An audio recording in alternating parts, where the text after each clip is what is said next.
Goblins, Brandon here.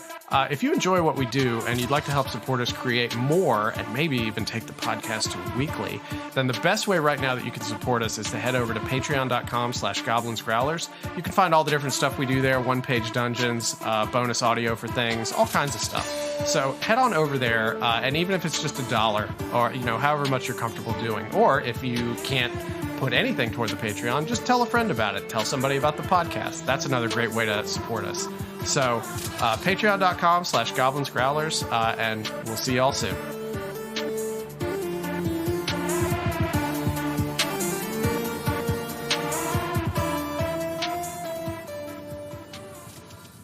Hello, everyone, and welcome to another episode of the Goblins and Growlers podcast. I'm Josh Maltby at BlackCloakDM on Twitter and Discord. Ooh, you're adding something new to the fray there. The Discord account you've had for years. You're just talking about mentioning it now. I may have changed my username recently for branding purposes. Got it. Well, I'm Brandon Dingus at Way of Brandalore on some Discords. I need to look and see what my actual Discord username is, because I've just got aliases set up on a bunch of different ones. I'm pretty sure your default Discord handle is Way of Brandalore now. Oh, okay. All right. Well, anyway, that's where you can find me on stuff. But yeah, we're a week late, but just as great here at the Goblins and Growlers podcast right now. So we had some various life things going on and realized like Thursday or Friday, that we were just not going to have time to get everything done that we needed to get done. So we made the executive decision to just push it off for a week. So here we are. Yeah, I think it was the best course of action to be taking in that moment, because it was basically like, do we try to wedge a recording session into an already busy weekend, or do we push back recording a week and just handle it that way? And I think it's healthier for everyone to be making decisions like the ones Brandon and I just did. Yeah, yep. You gotta take care of yourself. It was definitely a self-care decision, at least on my part. That's why I supported it so much. Absolutely. Well, yeah. And we appreciate everyone's patience waiting the extra week for episodes to come out. So yeah, and we'll figure out after this if we're going to release one next week, or we're going to just alter our release schedule for the forever now. So we'll see. I'm not going to lie. I think realistically, given how your and my schedules have been aligning lately, I think this is just our new release schedule. We've gone from like second and fourth to first and third of the month, or vice versa. I don't know. It's every 2 weeks. We're bi-weekly, not semi-monthly. Yeah. Anyway, we got a real sort of a low grade Twitter fire to talk about today. And it's something that I saw. I forget where I saw it initially, but I think I sent it to you, and I was like, oh, we should probably talk about this because people are making noise about it. But having to do with Dark Sun, which is something I've always been a fan of. But Josh, if you want to set it up for folks. Well, I know the conversation, at the very least, the first that I had heard of it was through our Disco Dragon on the Discord, Kyle. That's right. That's where I heard of it. Sent the Twitter thread, and you and I both kind of glanced at the Twitter thread and we're like, yeah, I remember now. I was like, there's a lot. Also, there's a lot here, and there's a lot of opinions about this, and I don't have time right at this moment to go into all of it. Before we get into the meat of today's episode, I have a question for you, Brandon. Okay. And that is, how do you feel about the idea of Matt Mercer running the next season of Dropout's Dimension 20? I don't know what you're talking about. You have no idea what I'm talking about. Okay. No, I've had a lot going on, man. Well, I only saw this today. Again, shared in our Discord, which I'm loving how much of a news resource our Discord is becoming. It's great. I'm about it. Makes my life so much easier. Somebody posted a video clip of the Dimension 20 teaser for their next upcoming season. And all it is some dramatic music and some nice graphical effects. And then Matt Mercer behind the GMing table with his fingers steepled in a very are you sure you want to do that kind of way. Uh-huh. I mean, was there any other information there? I mean, no, to me, it seems fairly self-apparent that Matt Mercer will be running the next season of Dimension 20, which is a series that I'm very, very late to the party on, but I have been enjoying thoroughly everything that I've watched. I'm currently working my way through Escape from Bloodkeep.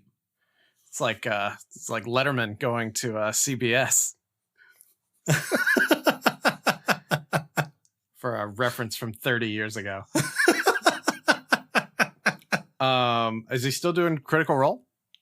I believe so, yeah. Oh, okay. I haven't heard anything about Critical Role stopping. I think this is just something he's working on when he has time, which I can't imagine. Good for him.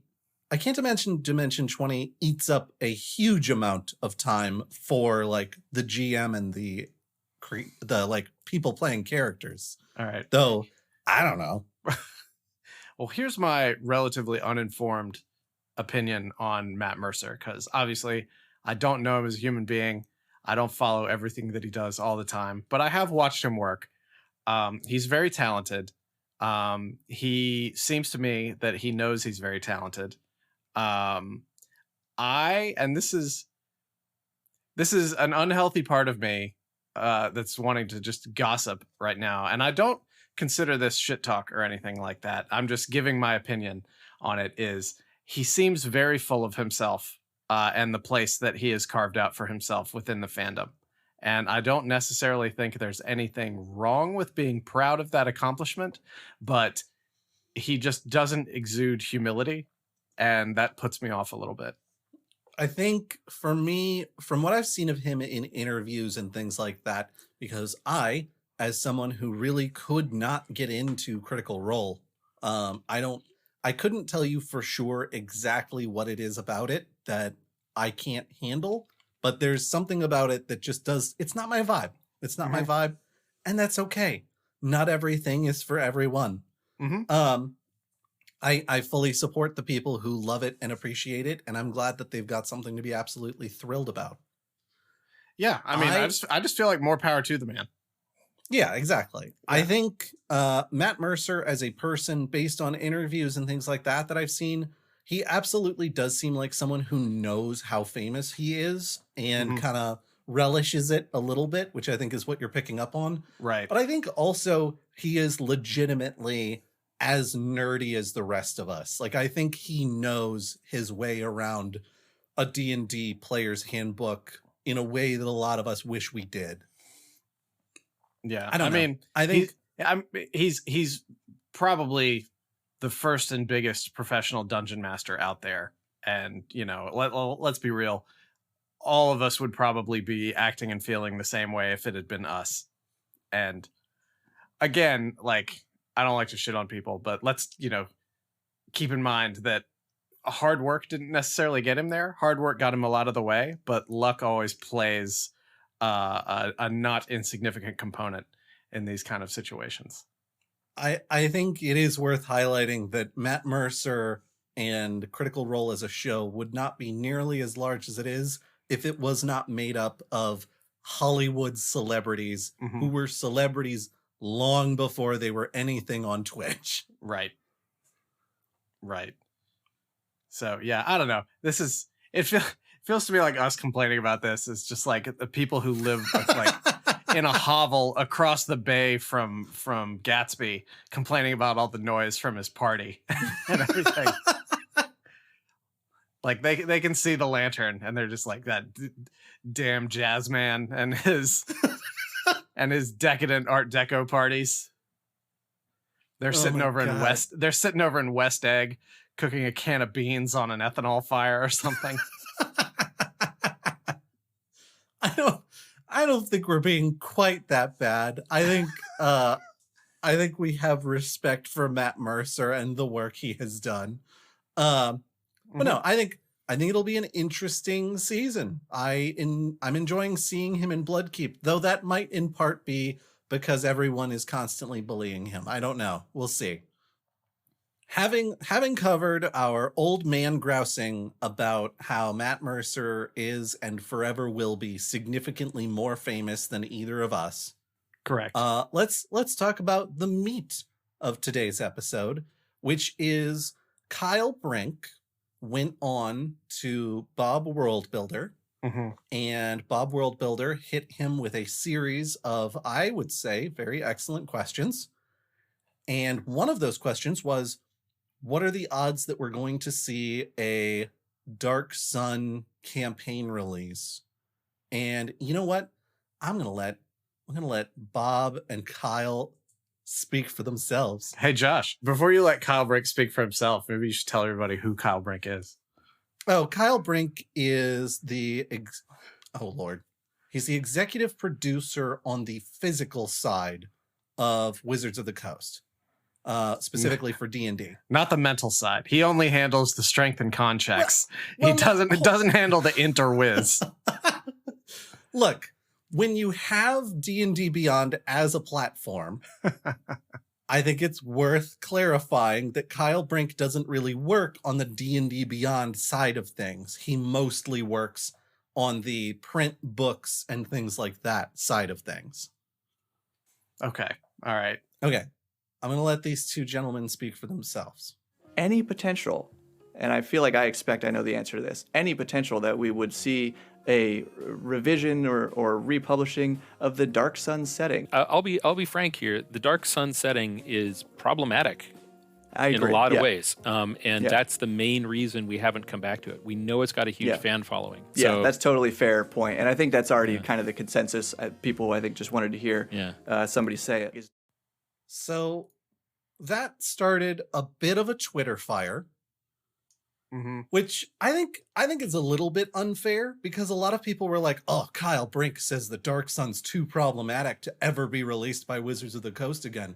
And it's like, that is not what he said. He said that it'd be difficult, that it'd be hard to do, and that's why they haven't yet. Problematic is also, it's one of those words that people try to use, or that people do use when they're trying not to use more loaded words. And as in the last several years, it's been used so much for so many things that it's functionally a meaningless term. I think the big miss of that conversation, and again, it was really just, that quick little interchange that was like less than, 20 seconds or something like that, where they're just like, hey, we're going to do this. No, it's problematic. Oh, yeah, that's kind of what I figured. So let's move on. But, I recognize that it wasn't really the thrust of why he was there, and Bob the Worldbuilder was just taking an opportunity to ask the question while he had the attention for it. But you can't, like, with the issues that they're alluding to and not talking about, like, it's important enough that you should be talking about them. Just saying, oh, this is problematic, that's really kind of a wasteful way of going about it. It's an opportunity for a dialogue to actually put it out there. And I understand Brink's in kind of a weird position as, an authority figure for Dungeons and Dragons. So he can't really speak honestly about it. And he's frankly probably using words like problematic because Wizards of the Coast and D&D and Hasbro haven't cleared an official company line on that discussion. But don't say what you mean. If you're going to say, oh, it's a really problematic setting, so it's going to be difficult to do, you need to just hit it head on and say, yeah, the issue is the way slavery is included and depicted in the setting as a really sort of inherent building block to it. And also, in the last few years in this country, we've had a lot more of a focus on, racial discussions, racial equality, things like that. And also we, Wizards of the Coast, Dungeons and Dragons, have kind of screwed up a lot of stuff in the last 36 months that is, making us sort of reevaluate the way we analyze these things and make decisions on what's going to be re-released. Now, he probably doesn't want to say yeah, we really screwed this up, so we're kind of afraid to try anything now. I guarantee you 5-6 years ago, if we were in this position, they would be like, oh yeah, we're working on it. Yeah, I think my big takeaways from what Kyle Brink said is it'd be hard, so we're not doing it right now. Mm-hmm. And I think that's a fair stance for Kyle Brink to be taking. And I think you're absolutely correct. I think there should be a broader conversation about what in Dark Sun is problematic and how someone like Wizards could handle re-releasing that content in a way that kind of better fits their current brand. Mm-hmm. To dismiss it out of hand feels a little disingenuous. But on the flip side of that, this is Kyle Brink trying not to put his foot in his mouth in the middle of what I understand to be a little over an hour-long interview. Yeah, disingenuous, I think, is kind of a really good word to describe it, because I don't believe for a minute that there's not several people in the state of Washington in a particular office building talking about, like, what can we do to re-release Dark Sun because it's going to make a ton of money for us when we do that. There's too much of an audience there for them to ignore it. So this idea that it's not going to happen is ridiculous. And whether he intends to do it or not, all he's doing is like building a fervor for it that's going to reach sort of a critical point, and that's when they're actually going to figure out a way to re-release it. And we can talk about what that looks like in a minute, but there's just, they're going back to the well on these IPs, like releasing Strahd 2 or 3 times, putting Spelljammer back out there. There's absolutely no way they're not going to re-release Dark Sun. They're going to find a way to do it. And maybe he's 100% right and telling the truth that, like, yeah, it's difficult. And by saying that, he's not saying that we're actively working on it, like, because that's something that he wouldn't be able to say. So maybe he's just trying to buy time for it. But I don't believe for a minute with the way they're going back to all this older stuff, I don't believe for a freaking minute that they're not getting ready to re-release it at some point in the next couple of years. Yeah. The thing that I thought was very interesting was, amidst the Twitter blow up following all of this, Newbie DM started a thread where he was talking about, like, here's how I think it could be done better, et cetera, et cetera. And I don't entirely agree with Newbie DM's take, because Newbie DM was basically saying it would be good to have a grittier, more grimdark setting where you're fighting against slavery and fascism and this and that and the third. And I'm like, slavery and fascism are elements of Dark Sun that would need addressing carefully, but I don't think that's the limit of it. And I think it's a lot more work than you're letting on. And yeah. What I will say was that he sourced a tweet from Ajit George, the person who was like the lead on Radiant Citadel, who said he would love to do some work on Dark Sun stuff. And it would be kind of funny to have the dichotomy between Radiant Citadel being more like solar punk, very ambitious, but also very, hopeful and heart-bringing and things like that. And then Dark Sun, which is basically the polar opposite of that. Yeah, and, without trying to play any kind of politics to it or anything, but having Ajit do it for all the really good press that Radiant Citadel got, especially as sort of a reaction to all the bad press that they had been getting for let's call them unintentional bad decisions regarding race. Him taking it on, that would be pretty fantastic. You can probably figure that it's in pretty good hands if he's doing it, because he's going to be approaching it with a lot of sensitivity.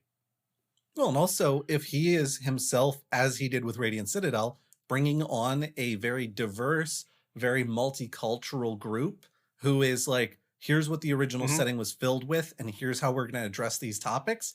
I think it's going to be handled in a really sensitive way, and in a way that really colors kind of what the campaign setting is about from a grimdark standpoint, while simultaneously keeping it from being almost revelry of the darkness that's within it.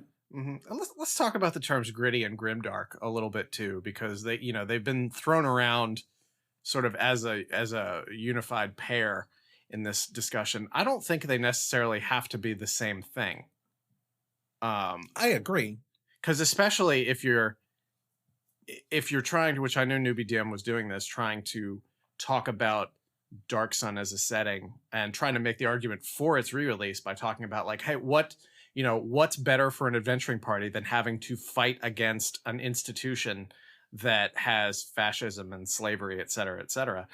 I think the hopeful tone there, which if you're playing in that, you're kind of hoping that the party is taking that tack on it. I don't think that's grimdark. It's in the same way that I don't think that the Nolan trilogy is like a grimdark take on Batman. It's a grittier, more realistic take on Batman, but I don't think it's grimdark. Grimdark for me is like a whole other level beyond that. I think personally the appeal of Dark Sun is, there's a couple bullet points, and I'm just doing these off the top of my head, but for me, the appeal of the setting is it's more difficult to survive. It's if you've gotten tired of Greyhawk or Forgotten Realms, stuff like that. It's more of a challenge for you as a player. It's a totally different kind of setting with totally different rules for magic, a totally different social order, with the Dragon Kings and such. That to me is the core and the appeal of Dark Sun. This may make me apostate from all the, the OGL or not OGL, the, what's the word I'm looking for? Is it grognard? Yeah, grognard. Yeah, grognard's essentially the word I'm looking for. I can't for the life of me remember the term of the folks who are just so in love with like first edition rules. It's another OSR. That's it. It's the OSR people. Yeah, got it. Yeah. It might make me apostate among the OSR folks, but just take the slavery stuff out. Like, if that is the big impediment to having this wildly different setting, take it out. And I feel like I'm repeating myself because I feel like we've had this argument before, but all of it is made up.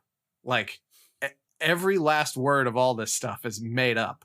So there's no integrity to compromise by removing that aspect. And you come back and be like, oh, well, it makes sense in a world like that for, with like warlords and things like that to have slavery. I was like, but does it have to? Does it have to? Like, if you need that much realism in your game, like the second edition version of it is right there. Like, just go play it. Like, I don't know, but I'm sure there are tons of 2E to 5E conversions that you can run on that. But that's like my tiny little soapbox about it is like, because I know when Wizards eventually does re-release Dark Sun and it doesn't have slavery in it, these are the guys who are going to be like, not my Dark Sun, and just going off trolling about it. It's like when I watch clips from any of the newer Star Trek stuff on YouTube, and then I scroll down into the comments, and it's just troll after troll after troll talking about how this isn't Star Trek, and they're mad because the clip is too woke or it's too inclusive or something like that. And I'm like, that was the whole point of the original series. It was a social commentary on that kind of stuff. But those are going to be the people coming out of the woodwork if there's a quote unquote woke version of Dark Sun that comes out, I mean, these are the same people that are walking into comic book stores like, when did X-Men become so political? Yeah, I know. Oh my God, it makes me so mad. But yeah, like Star Trek's always been political. So is X-Men, for the love of God. But these folks are gonna come out there, and they are going to make a lot of noise. There's going to be very few of them, but they're going to be a very loud and vocal minority about how, well, they're not doing this anymore. Okay, bye, man. Like, I don't want to hear it. I really don't. You don't have to buy it. I have terrible news for you, and that is, it's not they're going to come out of the woodwork. It's they're already there. Fucking of course they have. I tried to first in the newbie DM thread. There were a couple of people that were like, "Oh, just release it like it was 100% the same. Like, let the woke nerds like deal with it." And it's like, no, you know for a fact Wizards of the Coast is not going to do that. Yeah. They have a reputation to uphold. They do not want that kind of bad press. But on top of that, I tried to find a couple of videos that were just talking about the like comment on Dark Sun being problematic and kind of get, let me get some wider opinion ranges. I exclusively found middle-aged white men who were angry about the idea that Dark Sun was too problematic for Wizards to be releasing it right now. And almost all of them that I saw, which admittedly it was a sample size of like 5 before I was like, I can't do this anymore. I think 3 out of the 5 mentioned the words like leftist woke liberals as part of their like setup. Uh-huh. And it's like, ugh. Yeah, they need to design their own TTRPG system that they can write whatever they want to go with it. And they can I imagine TSR's hiring. I'm just saying, like, I guess I'm waiting for some tabletop company to change their name or change the name of their product so they can use the initials MAGA to describe it, because that's really where these guys are coming from and where it's going. Like, for the love of God. And I know this is akin to, I mean, I'm on the internet complaining about this, but not me. Other people who are on the internet complaining about this. Like, there's so many other things in your life that you probably should be worried about. I'm only complaining on the internet because I have a podcast and we have to create content for this. These guys, I mean, if they're just making YouTube videos on their phones, how many of the videos were vertical? I don't think any of them were vertical. I think all of them were shot. They're learning. I think all of them were shot in offices with webcams at the very least. Okay. Decent lighting. So like, these are people who have legitimate channels. I'm not going to highlight any of them because I really don't care to. Right. But these are people with legitimate YouTube channels having their legitimate TTRPG opinions, and maybe not all of them are that bad, but those certainly are. Yeah. Like,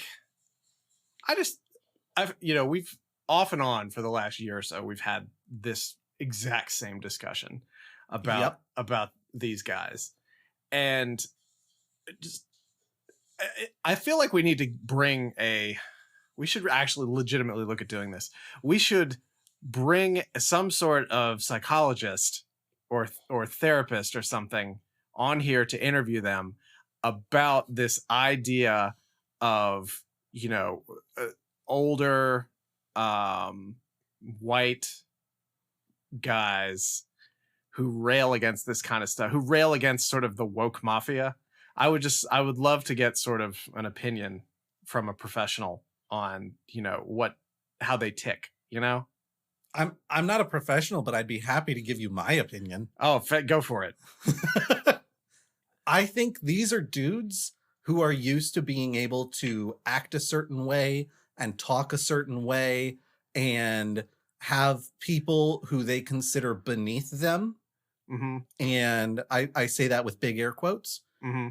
And as we are empowering women, as we are empowering people of color, they find themselves threatened, not because they're in any real danger, but because they're concerned that other people will treat them as they've been treating people for decades. I mean, you're not wrong. I just want a professional on here to say that. You put doctor in front of somebody's name, all of a sudden their opinions weigh a lot more. Yeah, wow. Just because you went to college and learned all about this for years. But like, I guess I tend to look at the world sort of pragmatically. Most of my, well, not most, because that will make me sound like a sociopath, but a lot of the ways I look at ethical decisions are from like pragmatic or utilitarian viewpoints, like what is the most good for the most people kind of thing. And so whenever I'm about to like type something into a YouTube comment field or reply to something on Facebook or Twitter, I always stop and ask myself, like, what good will this serve me just shouting into the void like this?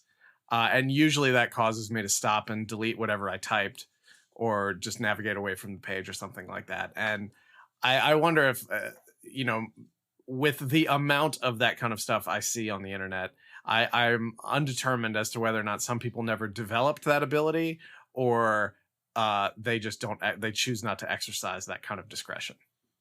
I definitely stopped doing as much in the way of like replying to Facebook and replying to YouTube and etc. at the point that I was like, who am I benefiting when I do this? Like who wins? Who gets the most gain out of this? And the thing is that if I'm defending a content creator who I think is saying something that is true but hard to hear, and so my comment means that they get a little bit more like SEO friendliness on search engines, they trend a little bit more, I'm okay with that. I'm okay with that. I don't know that I'm going to invest so much of my energy that I start losing my sense of self, or that I start being stressed out about it when I'm not literally staring at it. But I mean, if I'm going to boost someone who's saying something I think is very true, sure. But when it comes to railing against people whose opinions I definitely do not agree with, I'll use my own platform for that. Because if I'm commenting on their videos, I'm just giving them more views. Yeah. Plus, we got content we got to produce. I mean, let's be practical here. Yeah, I'm the same way. I put positive YouTube comments out there all the time. Like, here's our Soviet arcade museum tangent for this episode. But I am and have for many years been a huge fan of Steve Wallace on YouTube. If you're unfamiliar with Steve Wallace, he is a Canadian guy from Edmonton, Alberta, and he is widely known among outdoorsy YouTube types as a stealth camper. And he usually weekly produces a video where he goes and he just goes camping all the time, and he shoots a video of it. And I've seen him evolve as a filmmaker. He's developed as an editor and everything like that. He went from doing really like amateurish videos to these really nice polished things now with like multiple shots and stuff. He's really good, and he's been covered in like some Canadian media, and they call him the Bob Ross of camping, because he's just this really soothing, positive guy, and he's just in it to just have a good time and enjoy camping. He doesn't have an agenda. He doesn't monetize his videos or anything like that. Well, that's so charming. Yeah. Well, about 6 or 7 months ago, his wife unexpectedly passed away. And he would talk about her all the time on the videos. And he posted a little like 4-minute video announcing her death to everybody, and wasn't really holding himself together at all. And then he said, like the channel's not going away. Like even in the middle of that, he's like, hey, the channel's not going away. And then he disappeared for about 4 or 5 weeks. And then he came back and he's like, I've had some time. I'm still dealing with it, obviously, but I'm going to get back out there and start doing stuff. And so then he started producing videos somewhat regularly again, and he's still doing it. But he had one video maybe like 2 or 3 weeks after he started doing it again, where he just talked about how like so many people were trolling him in the comments. So many people were just being assholes. He had to end up hiring a private investigator to track somebody down who was threatening him and his family and stuff like that. So, oh my God. Yeah. So like, that's what I think of when I think of like trolls on the internet that just want to complain about shit. It's like, that is like, that's the potential for some of these people. Like you're on there complaining about like, why can't they release Dark Sun with slavery? That's how it was made. And so that's how it should be forever, by God. Like, I feel like they're just like a couple steps away from hitting a tipping point, because you never know what can push somebody over the edge. And if they feel a way enough to actually record that video and post it, like, what's going to be the thing that gets them off the couch to, be mad about it in a more active, aggressive way? I might be like exaggerating or doomsaying on that a little bit, but I think, recent history has shown us that it is, at least anecdotally, more common now for folks to translate some of that stuff into the real world, unfortunately. But we're getting a little bit off topic there. I think that's reasonable. And I will say, even for people who I absolutely 100% loathe, I would never send a death threat. And I would strongly encourage literally anyone else to never send anyone a death threat. Because even if that is the most despicable, vile person on the planet, like the absolute worst of the worst, Jeff Bezos, I would not suggest sending them a death threat, because like, what are you saying about yourself in that scenario? Like, who are you becoming when you are creating that sort of environment, that sort of toxicity, especially online, where you've got like, oh, well, I'm safe behind my username. Like, stop it. Just stop it. Also, these days, no, you're not. There's a little bit of that too. But my point being, even if you're completely anonymous and you know you are, like, don't do these things. Yeah. Don't. Yeah. And not that we're saying necessarily that people who are mad about Dark Sun re-release not happening, at least immediately, are going to start sending death threats. I should hope that none of our listener base is the kind of people who send death threats.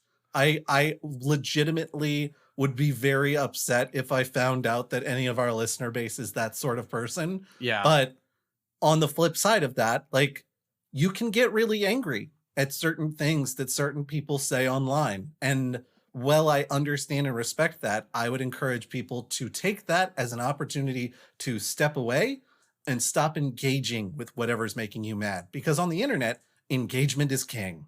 Mm-hmm.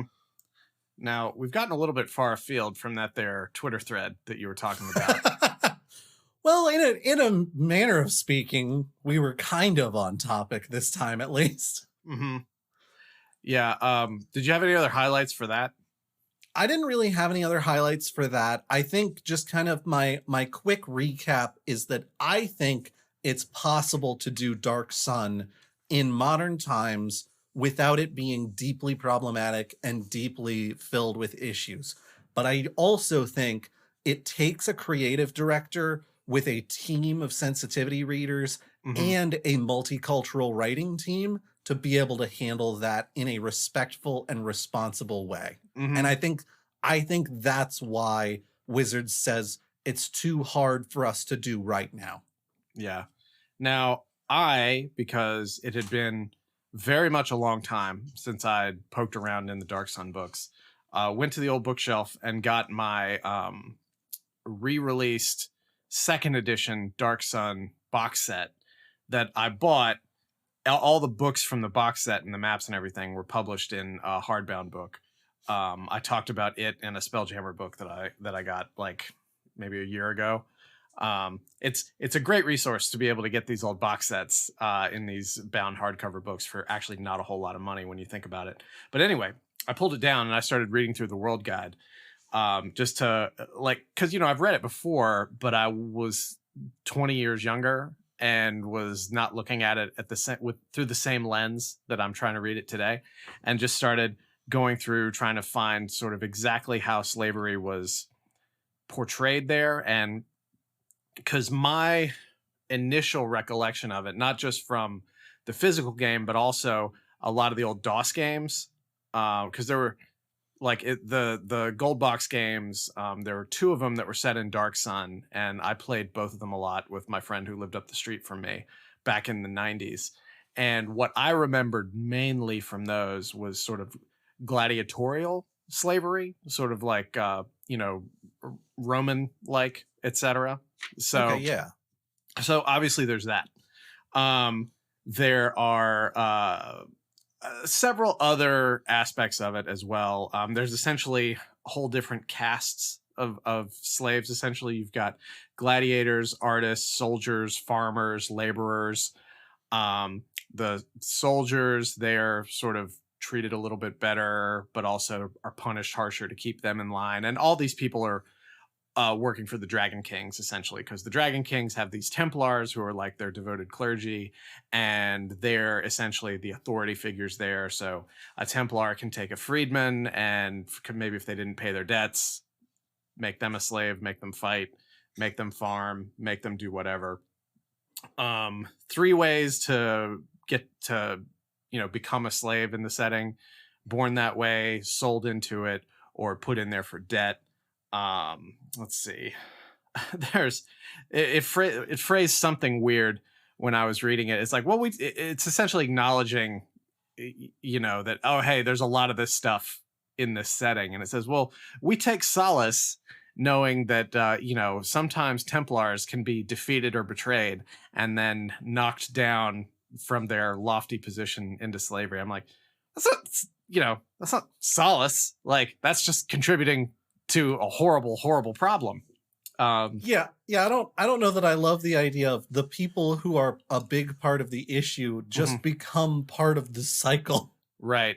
So, generally, if you read through it, slavery in Dark Sun is more or less sort of an equal opportunity offender, because for every different type of person, like elves, half giants, et cetera, et cetera, et cetera, it's like in the description, there's a part talking about, like, if they're enslaved, et cetera, et cetera, et cetera. So everybody's real susceptible to it. One of the harshest things is that there's essentially a slave race, the half dwarves, the mules, and as the name indicates, they are born sterile. So, but it's spelled MUL. And so they're essentially just a race of slaves. So that's awful. That starts out gross and then becomes a little bit more gross when you realize that has been used. I don't know if it's still used. I try not to hang out with people who would use such terms. It has been used to describe a child of mixed descent. I suppose I am fortunate that I've never heard a human being use that term to refer to another human being in the real world. That is amazing. I'm pleased that you haven't. Yeah. I hadn't heard it said out loud, but I did see it online, and I saw someone else call it out for being kind of messed up, and I was like, oh. Yeah. I can 100% see where racists made that connection. Mm-hmm. But yeah, there's so much dehumanization that is talked about in terms of the Dark Sun takes place on the world of Athos, so the demonym is Athasian. But in sort of this broader Athasian society, especially slaves that are born into it or who are born into it, are and I'm using the term dehumanized to refer to all sentient species within the game, and just raised to do what they're supposed to do, and that's about it. There are villages of escaped slaves, tribes of escaped slaves in the desert and things like that, but they're always constantly under threat from the Dragon Kings and their agents like the Templars and things like that. So it's bad. It's really bad. But also, you don't have to have that for it to be an effective setting, like we've talked about, for everything that you want from it. If slavery is one of the things that you really want from the setting, then that's a you problem. That's not a Wizards of the Coast not wanting to release it problem. But like I said earlier, but if you're going because you're wanting a bit more of a challenge for your character and your role playing and a bit of a different setting, that's the right reason to do it. Not because you want to, when I was doing some research for this yesterday, I was poking around online and I found some Reddit posts from 2012, 2013 or something like that, where a guy was like, it was either Reddit or Quora or something like that, and the guy was looking for advice because he was DMing a session, and one of his players purchased a slave and had them running around essentially like a squire with them, and the guy was like, how do I handle this? And God, everybody who responded was just saying all the things you can't. No, that's just not good. And this is a post from 10 years ago. And they're like, no, that's not good. And then he comes back to the thread a day or two later as I scrolled down through it. And he's like, well, okay, I didn't have to deal with it because my friend freed the slave. Well, that's good. Yeah. That's a step in the right direction. Yeah. Yeah. I think, as I recall, when you've previously talked about Dark Sun and the things you loved about it, it had a lot to do with kind of the more, not quite sci-fi, but it's very much not elves in the forest. Right. it's very much a different kind of setting. It's a little more Mad Max. Yeah, I mean, it's basically D&D Mad Max. Like, I think I've literally read that was one of the inspirations for it. Well, and the underlying challenge of that setting, which I think is something that a lot of people have been missing in 5e. I've heard a lot of GMs complain that it's so hard to kill player characters in 5e that they're like, I wish I had something a little bit grittier that I could throw at them, because I would love to occasionally see player characters die. Yeah. One thing, you know what I'd like to hear? Tim Brown, who was the co-creator of Dark Sun, I would really love to know his opinion on all this. Because maybe it was like just over 10 years ago, he put out Dragon Kings, which was essentially a spiritual successor to Dark Sun. It was a system neutral setting book, but it was like basically just like Dark Sun that you bought at Aldi or something. I bought a PDF of it years ago, and I tried to find it, but it's probably like 2 computers ago by now. I looked for it before we're talking about this, just so I could compare to it, because I was just wondering if the stance on that, or maybe like his desire to incorporate that as a play element, had changed from the 90s to the 2010s. I couldn't find the PDF, so I ended up having to dig around a little bit, and all I really found was that slavery still does exist as an institution on that world, which I believe is called like Khitan or something. There are a couple of tribes that engage in slavery, and then there's a magical college that because like sort of in like the OSR style of magic use, how you're actually like pulling at threads of the universe that can have deleterious effects on you. Like one of the magical colleges there, the sorcerers have essentially pools of slaves that they use to redirect the negative effects of their magic to. So again, that was like 10 years ago or more that he wrote this. So I would love to talk to Tim Brown like now in 2023 and be like, hey, so this is a conversation about Dark Sun. Like, how do you feel about it? What would, like, if you had to do it all over again, what would you do?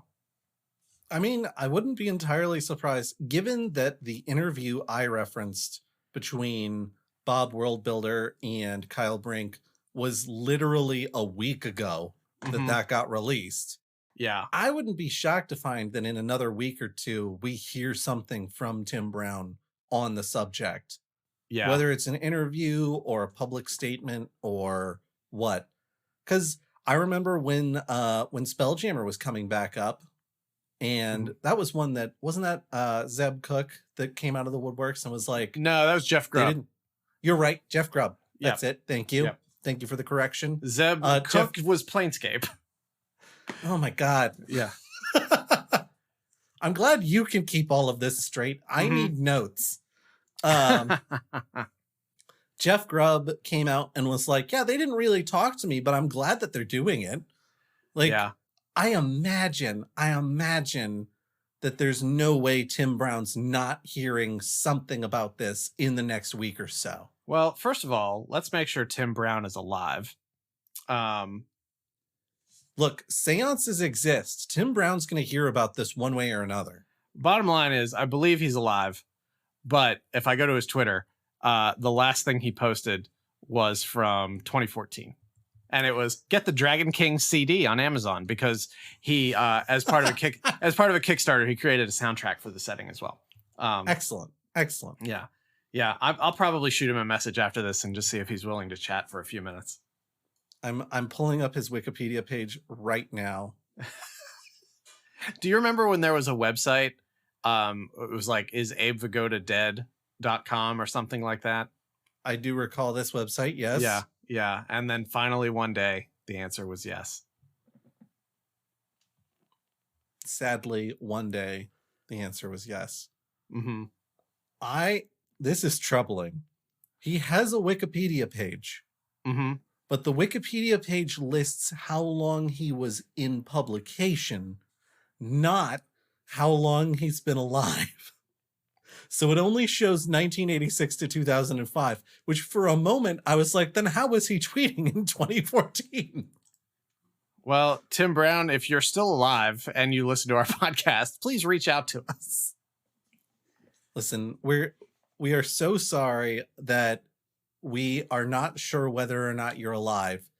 But in fairness to us, we've lost a lot of really cool people in the last few years. Mm-hmm. Yeah. Oh, well, one thing I'll say about Dark Sun that kind of surprised me as I was reading it sort of a little more critically based on these issues is, at least as written, there's a tremendous amount of gender equality.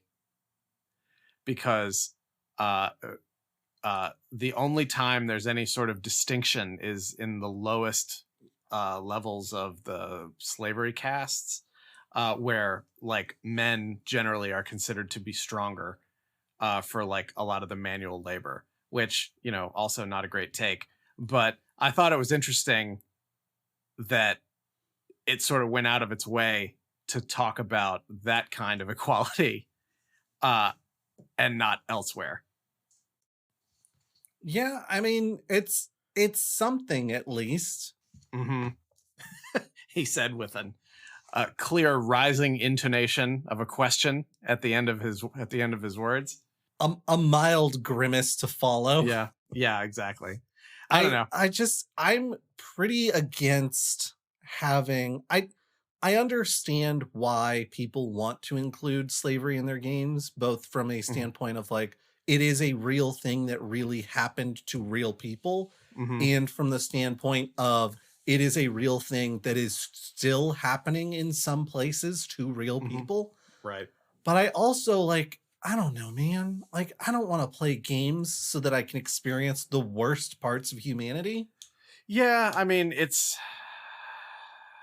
I'm trying to think of not only how I want to say something, but what I want to say. Like, you can make an argument that by existing, like having your character exist in this fantasy world with that kind of institution, you are not actually supporting human trafficking or the enslavement of people.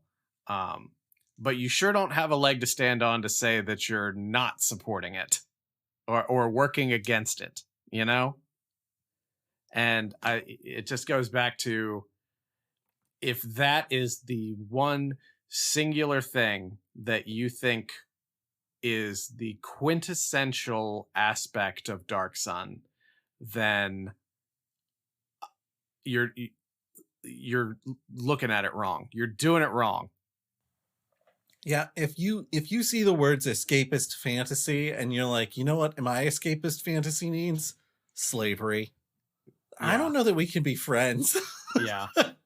Yeah. So I, for one, look forward to Wizards of the Coast's eventual re-release of Dark Sun after they've had a chance to sort of process out, hopefully, most of this stuff. Because again, there's too much money in that IP that they're absolutely not just going to let it sit there. They're going to figure out a way to make this happen. And if the end result is a Dark Sun is released that is the culmination of all the lessons that they either have learned purposefully or have been forced to learn through their own mistakes in the last few years, then that's a tremendous win. Like a more inclusive Dark Sun where everybody can feel good about playing it, except for the racists who are mad that there's no slavery in it. I have to say, I hadn't considered it from that angle, but the concept of Wizards of the Coast being like, yeah, you know what? We screwed up with the Hattazy, but we're going to prove that we can do this right by re-releasing Dark Sun in a non-problematic way. I'd be so happy about that. A re-released Dark Sun is the final boss for Wizards of the Coast's current problems. Like, if they can do that, then they have defeated the BBEG in that situation. Yeah. Yeah. Yeah. Well, Josh, do you have anything else? No, I think that's a great place to close out the episode. Are you kidding me? Yeah. All right. Well, if anybody has any opinions on Dark Sun, except for bad ones, you can reach out to me at Way of Brandalore on Twitter and Discord and various other places. In the Discord, bit.ly/goblin Discord. As always, a link in the show notes. Or you can reach out to me at BlackCloakDM on Twitter and Discord. As always, we would love it if you would telephone, telegraph, tell a friend about the Goblins and Growlers podcast. Of course. Because that's where we get all our new listeners from. Because we do not have money for marketing, though we might in the near future. We'll see. Yeah. No, we'll get some we'll have some guests on the show with very, very on fire opinions about things, like real bad opinions. We'll cause some controversy. Oh no. I don't know if I want that popularity. Yeah. And if you want to reach us by more old school means, you can email us, contact@goblinsandgrowlers.com. Bonus points if your subject line says, I have a good opinion about Dark Sun. We will read good opinions about Dark Sun on the air. We'll do it. Yeah, and if you have good suggestions for a re-release Dark Sun, we'll also read those on the air. We can't promise anybody from Wizards will hear them, but we'll read them on the air. But I guess, according to Josh, we'll be back in 2 weeks since this is just our new release schedule now. Like, this is fine. I'm just trying to be a realist here, man. Yeah, I am comfortable with the way events are unfolding. This is fine. All right. Well, we will catch up to everybody later. Thanks for listening to us. Bye, y'all.